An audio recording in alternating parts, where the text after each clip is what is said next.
Kumusta po kayong lahat mga kapantasya? At sa'yo din, Miss May. Nais kong ibahagi sa inyo ang mga karanasang kasama na sa buhay ko. Itago mo na lang ako sa pangalang Kanor o Mang Kanor. Hindi ko yan totoong pangalan, pero may pagkakahawig dyan ang iko-confess ko sa inyo. Isa akong manghihilot at manggagamot sa aming lugar. At hindi lang sa lugar namin. Nakarating na rin ako sa iba't ibang probinsya at syudad dahil sa trabaho ko. 30 ang edad ko na magsimula akong manghilot. Ngunit ang ikukwento ko sa inyo ay simula natin noong 40 na ako. Kahit may edad na, nababakas pa rin ang kabugian ko noong araw. Ngunit hanggang ngayon ay wala pa rin akong asawa. Medyo kilala na ako noon bilang manghihilot. At doon din nagsimula ang lahat. Masasabi kong gumagaling naman ang mga hinihilot at ginagamot ko. Kaya talagang naging puntahan ako ng lahat. Mang Kanor, magpapahilot po. Isang araw ay dinayo ako sa bahay ng karatig baryo para magpahilot. Bakit? Anong problema dyan? Tanong ko. Nako, itong pamangkin ko dahil sa katakawan sa bayabas, nahulog. Ngayon iniinda niya itong dibdib at balakang niya. Bulalas ni Betty. Sige, papasukin mo dun sa kwarto at namahilot ko. Oh, Linda, pumasok ka na at na makauwi na tayo. Utos ni Betty sa dalagang pamangkin. Kaagad naman itong sumunod at pumasok sa maliit na silid at naghintay na lang sa labas si Betty. Sige, Ining, umupo ka riyan. Tanggalin mo na rin ang pang-itaas mo at nang makita ko kung saan dyan ang pilay mo. Agad namang sumunod ang dalaga. Napalunok ako nang makita ang maganda nitong katawan. Malaman ang dalaga at may malusog na hinaharap. Bagamat nakasuot pa ito ng panloob na kasuotan. Dahan-dahan kong binuhos sa palad ang panghaplas na ginagamit ko sa panghihilot at hinaplasan ang balikat ni Linda, pababa sa dibdib. Mas maganda siguro kung tanggalin natin tong sagabal, darito sa ilalim ang pilay mo. Sabi ko. Kaagad namang tinanggal ni Linda ang natitirang panloob at mukhang wala naman itong mali siya. Kinapaka pa ko ang bahaging iyon at totoo namang may pilay siya sa dibdib. Kaagad ko iyong hinilot. Ngunit ang mga mata ko ay nasa kanyang dalawang matatayog na bundok. Hindi ko mapigilang haplusin iyon at damhin ang paulit-ulit. Napansin kong napapikit ang dalaga. Mukhang wala pa itong karanasan. Nawawala na ba ang sakit dito? Tanong ko. Oho, nawawala na at guminhawa na ulit. Itong nasa balakang ko na ho ang madalas kumikirot. Masarap nga ho kayo maghilot, Mang Kanor. Saad sa akin ang dalaga. Akong bahala. Tiyak na magiginhawaan ka pagkatapos. Hubarin mo na yung short mo at humiga ka. Tumalima si Linda saka humiga. Marahan kong hinilot ang tagiliran niya pababa sa singit. Tinaas ko din ang bahagya ang mga paa niya para mas makabuelo. Kitang-kita ng mga mata ko ang nakaharap na bukang liwayway kahit na may takip pa iyon. Hago dito, hago doon ang ginawa ko. Ramdam ko ang paninigas ng aking kargada. Ngunit tiniis ko at baka makahalata na ito. Saka ko agad tinapos. Sige, tumayo ka na at magbihis. Utos ko sa kanya. Okay na ba, Mang Kanor? Tanong ni Betty. Oo, okay na. Hindi naman malala. Naipitan lang ng ugat. Sa susunod, huwag akyat ng akyat. Abay dalaga ka na, Linda. Oo nga, Linda. Ang tigas ng ulo mo. Halos araw-araw ay may pumupunta roon. Ang iba ay para magpagamot. Iba-iba ang dahilan. Hindi ako naniningil. Kung magkano lang ang kaya, ay iyon lang ang tinatanggap ko. Mang Kanor! Huminto ako sa ginagawang pagsibak ng kahoy nang may tumawag sa akin. Si Aling Mameng. Marahil magpapahilot na naman ito. Sa totoo lang, ayaw ko talagang gamutin o hilutin ang mga may edad na. Hindi ako nasisiyahan, lalo na kung alam kong nagpapapansin sa akin. Oh, may problema na naman ba, Mameng? Ito, dibdib ko kasi parang may bukol. Ipapakapa ko sana sa iyo para nakatatak. Napakamot ulo na lang ako sa narinig. Hindi naman katandaan si Mameng. 1 taon lang ang tanda nito sa akin. Ngunit sa edad niyang iyon ay parang pinabayaan na niya ang kanyang sarili. Mataba at amoy maasim na kumbaga. Bakit hindi mo ipakapa sa asawa mo? Madali lang naman yan. Sagot ko. Hindi na. Hindi ko siya pil kumapamang Kanor. Baka hindi niya mahanap ang gusto kong ipakapa. Kaya sige namang Kanor. May mga pasalubong nga pala ako sa'yo. Mga prutas. Namalengke kasi ako kanina. Nag-abala ka pa, Mameng. Sige, hintayin mo lang ako dyan sa sala at tatapusin ko lang tong ginagawa ko. Sabi ko na napilitan. Wala naman akong magagawa dahil iyon ang trabaho ko. Matyaga namang naghintay si Mameng sa akin. Saan dyan ang ipapakapa mo? Mapaklang tanong ko. Itong 2 dibdib ko. Baka kasi iba na to eh. Mahirap nang magka-cancer. Ani ni Mameng, kusa nitong hinubadang suot niya, kaya bumayangyang sa akin ang malapapayan nitong dibdib. Bumuntong hininga na lang ako at inumpisahang kapain. Mukhang wala naman. Sabi ko. I-check mo nang maayos. May nakapa ako kagabi eh. Uwi ka niya sa akin maya-maya ay aking kargada naman ang biglang tinakma ni Mameng. Kaya bigla akong napaatras. Kau naman Mang Kanor, napaka-sensitive mo naman. Ayaw mo ba na mahihilot din dyan sa alaga mo? Aba, malungkot mag-isa, lalo na kung walang kumakapa dyan sa ahas mo. Di bale na lang, Mameng. Sabi ko na hindi nagustuhan ang ginawa niya. Hindi ako tinatayuan kapag hindi bata. Oo, Miss May, mga bata ang tipo ko, kaya nga Mang Kanor ko ipinatago ang pangalan ko. Kung bata lang itong si Mameng, ay sinunggaban ko na agad. Ako na bahala magpatigas dito, basta hayaan mo lang ako. Dagdag pa ni Mameng.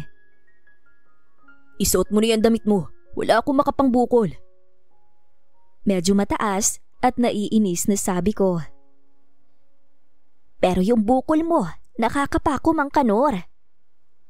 Napapangiwi na sambit ni Mameng. Nagulat ako sa sumunod na ginawa ni Mameng.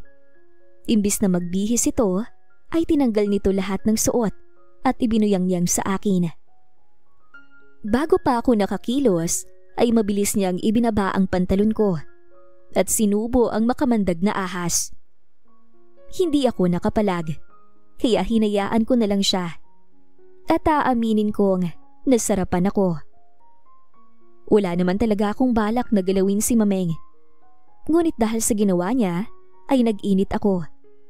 Kitang-kita ko ang naglalawa niyang bukana nang matapos siya sa ginagawa sa akin. Kaya napilitan akong galawin siya. Nakita ko ang saya sa mga mata ni Mameng pagkatapos. Ngunit ako ay parang nagsisi sa ginawa ko. Muling lumipas ang mga araw. Normal na araw sa panggagamot. Katulad ng dati ay nabubuhay ako sa mga panansying na hindi naman halata. Siguro kasi wala naman nagrereklamo. Matinik pa rin talaga ako sa babae kahit 50 na. Isang araw, isang 30 anyos na babae ang dinala sa akin. Taga Manila daw siya. Kasama niyang pumunta doon ang kanyang tiyahin. May hitsura ang babae na tawagin nating Eva. Dalaga pa raw siya at wala pang anak. Makinis at maganda ang katawan. Isa itong balerina sa Maynila at maraming pilay sa katawan. Hindi ito mawalan-wala ng lagnat dahil doon. Ang sabi pa niya, kapag gumaling siya, hindi na siya babalik sa trabaho. Magnenegosyo na lang daw siya.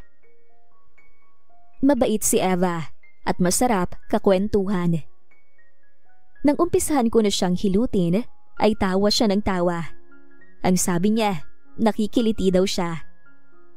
Pero kinalaunan ay pinigilan niya dahil hindi ako makakapag-concentrate sa ginagawa ko. Ang sarap naman sa pakiramdam ang kanor. Nasasarap ang sabi ni Eva. Ganun talaga, napakarami mong lamig sa katawan. Mabilis kong tugon. Kung tanggalin ko na lang kaya tong damit ko para mas makapamo ang lamig. Biglang sabi sa akin ni Eva. Kung okay lang sa'yo, huwag kang mag-alala. Sanay ako dyan. Na-excite na pasaring ko sa kanya. Walang alinlangang hinubad nga ni Eva ang lahat ng suot niya na walang itinira. Namangha ako sa ganda ng katawan niya. May abs pa. Siguro dahil sa propesyon niya ang pagsasayaw. Ang ganda naman ng katawan mo, Eva. Hindi ko mapigilang papuri sa kanya. Ngayon ka lang ba nakakita ng ganito? Tanong nito na parang nangaakit pa. Hindi naman, Eva, pero ibang sayo. Ngumiti lang siya at sadyang ibinuka pa ang mga hita. First time kong mahilot, ganito palang pakiramdam.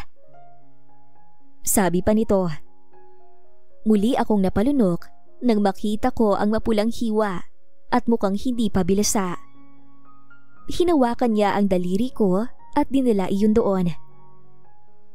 Siguro, mas masarap kung ito muna ang hilutin mo, Mang Kanor.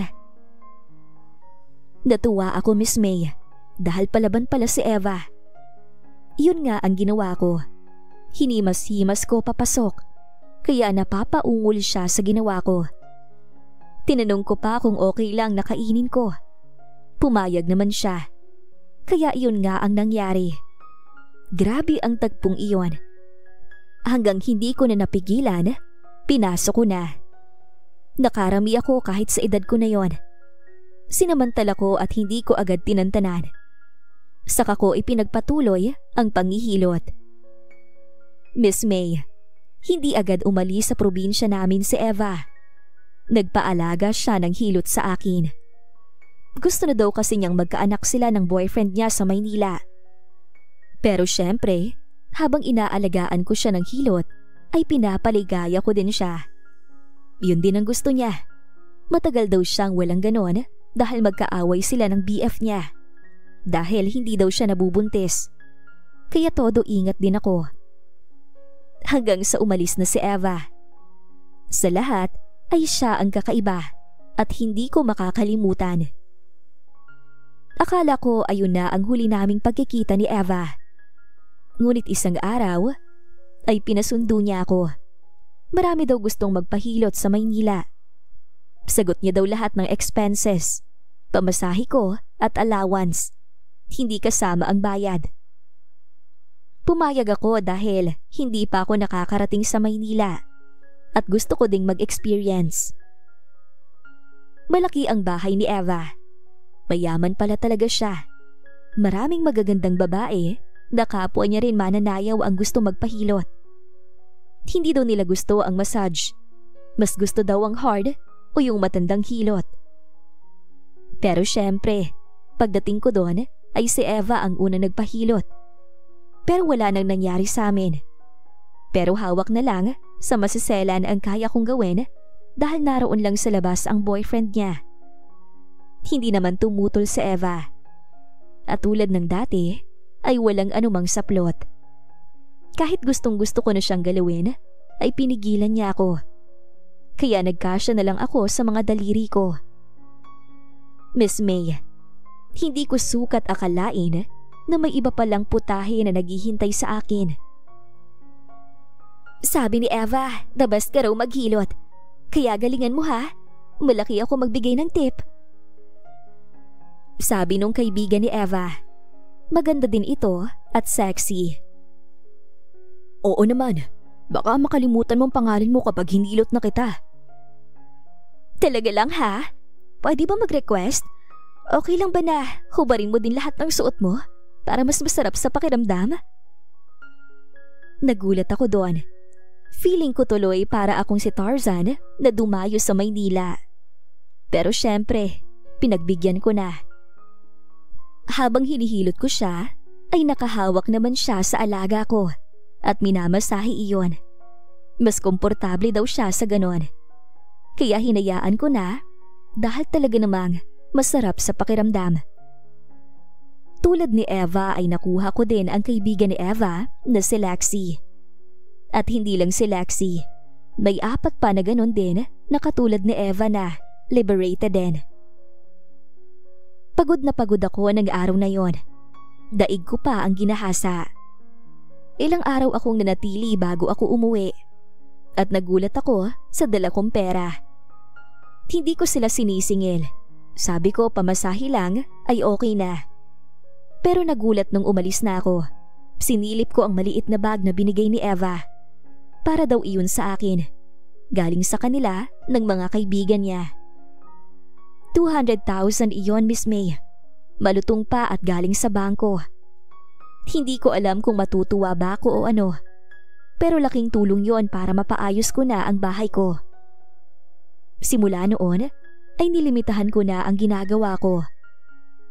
Nabawasan na rin ang panananching ko. Gusto ko na rin kasing ayusin ang buhay ko. Minsan, naisip ko kaya hindi ako nakakahanap ng mapapangasawa dahil puro biro na lang ang lahat. Matanda na ako at gusto ko na rin magkapamilya. Pero Miss May, hanggang ngayon ay matandang binata pa rin akong walang anak. Hindi ko alam kung anong problema. Hindi naman ako pangit. Nababakas pa rin ang dating kagwapuhan at kakisigan. Noong kabataan ko naman ay maraming nagkakagusto sa akin. Napaglipasan na yata talaga ako ng panahon. Hanggang dito na lang. Maraming salamat Miss May sa pagbabasa ng liham kong ito. Nagpapasalamat at lubos na gumagalang, Mang Kanor. Grabe naman yung kwento ni Mang Kanor, mga kapantasya. Sino ba naman ang hindi mapapangiti o mapapailing sa mga karanasang yon? Pero sa dulo ng lahat, kahit gaano kainit o ka-wild ang mga pinagdaanan niya, hanap pa rin niya yung totoong pagmamahal. Ikaw, kapantasya, kung ikaw si Eva o si Mang Kanor, ano ang gagawin mo?